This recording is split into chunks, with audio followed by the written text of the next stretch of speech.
I found some pictures the other day that I was looking through of Pittman Center, and it actually had one of the time period that I went to school at Pittman.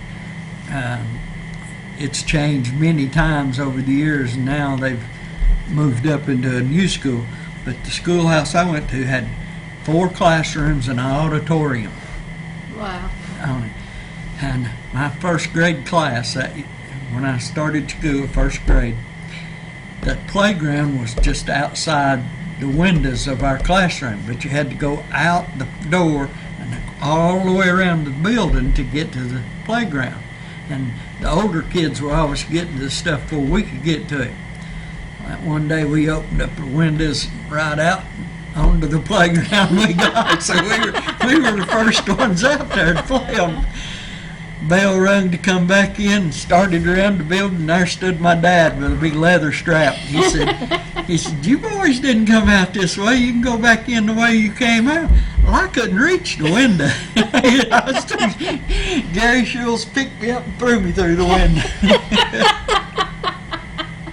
There's one thing you mentioned there about kindergarten. Whenever I went to school, it was called the primer, and I started school when I was 4.5 years old.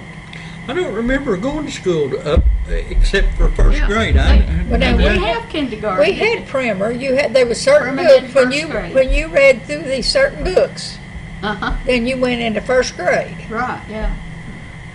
all I remember is going to first grade, and then to second grade, and then second grade again. It was so good that I got to spend 2 years in second grade. Yeah. You remember your first whipping? Oh, Hold on. no. At school or at home? At school. At home don't count because that was just every day. I got so many of them it didn't matter. Ooh, I remember a teacher used to pull her hand back like that Oh. and take a ruler and slap the center of your hand. Oh, that hurt. My teacher, Laura Ogle, had a ping pong paddle, and I got my first and only whipping in primer for talking too much. Little did I know. Not Theresa. She'd never talk too much. I'd done a program at Pittman Center City Hall one time. I was talking about all the things that Dr. Burnett had brought to the community to make the community better and stuff. And I was talking about all the vegetables that we grew and all this kind of stuff, and that Dr. Burnett even had a canning factory. Well, when it come out in the newspaper, a canning factory, not a canning factory. I was talking about Pittman, and that was one of the things that Dr. Burnett wanted to do, was not only give them an education in reading, writing, and arithmetic, but he wanted to give them an education in life itself, him being a Methodist minister. But he taught them that, you don't put your pig lot or your horse lot or your cow lot above your spring. And things like that. The barn above the spring. In the barn above the spring, you moved, you covered your spring up. Your water. Yeah, and one of the things that was really big at that time was hookworms in kids in their feet, and he tried to show them to keep your feet clean and that kind of stuff that would help keep those kind of things out. But as far as canning and they grew huge gardens there at Pittman, fruit trees and all that kind of stuff. And he had women that would come in and teach them how to do the canning and how to do the processing. And I can remember growing up, we didn't have actually a cellar. Our house was built on a hill, and in the kitchen there was a little door that you opened up, and it was under the house back in there. And that would just be full of canned goods, green bean, any kind of can, anything that you could can. Mm-hmm. And they even can bear meat, they can pork, sausage, everything that that you could can, because you didn't have the real refrigeration. And if it wasn't canned, it's salted. And we had a big old salt box up in the barn, and all the meat be in it, and it be in salt about 1.5 to 2 inches deep, covered.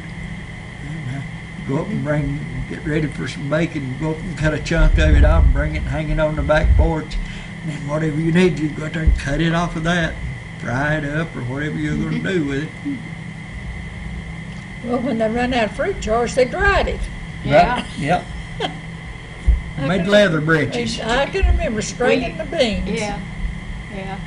Go ahead. I'm sorry. They make you just big long strings of green beans and hang them up to dry.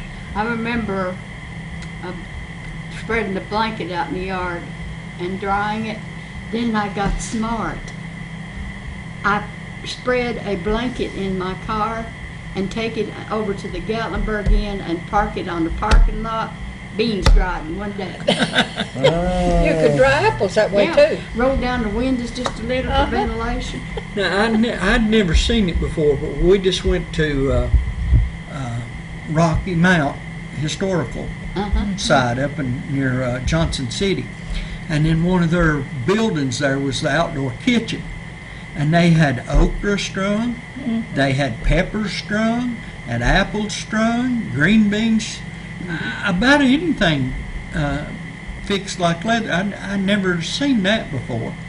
But I've never seen okra. You ever seen okra? I've never seen the okra dried. I can remember them pulling up pepper plants and hanging them upside down. Yeah. And go out and pick, if you wanted your pepper. Most of the gardens around here was on a slant.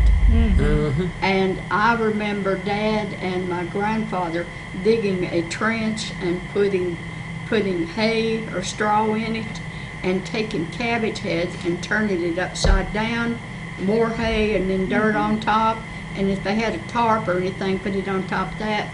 And we out in January, we'd take out the cabbage head. It'd be rotten all over, outside, but inside it'd be pure and white and so sweet. It was just wonderful. Mark Twain knew that there was never yet an uninteresting life. Such a thing's an impossibility. Inside the dullest exterior, there is a drama, a comedy, and a tragedy. Come share and preserve the stories of your life with us here at the Maples Family History Center. We're on the 3rd floor of the King Family Library in downtown Sevierville.